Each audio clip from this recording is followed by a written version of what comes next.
आम आदमी पार्टी ने किसानों के समर्थन में धरना देकर किसानों का साथ दिया। सुर से सुर मिलाकर कहा कि परलकोट के लगभग सभी जगहों के किसान ठगी का शिकार हुए, जिसमें सुमन ट्रेडर्स बना मक्का कारोबार का विजय माल्या।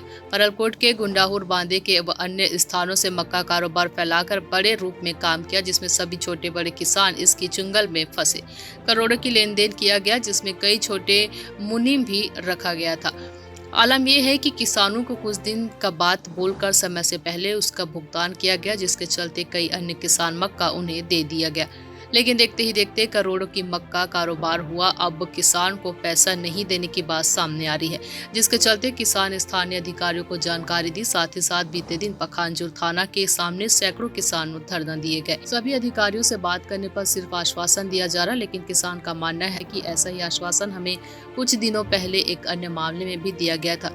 अब शासन पर किसानों का भरोसा नहीं रहा। वहीं नीरज राय ने कहा कि अब मझधार में फंसे किसान क्या करे, इसका जवाब कोई अधिकारी द्वारा नहीं दिया जा रहा है। साथ ही किसानों को उनका राशि का भुगतान जल्द कराने की मांग शासन से करती है, नहीं तो किसानों के साथ मिलकर सड़क की लड़ाई आम आदमी पार्टी करेगी, जब तक किसानों को न्याय नहीं मिलती। पखांजूर से बिप्लब कुंडू की रिपोर्ट।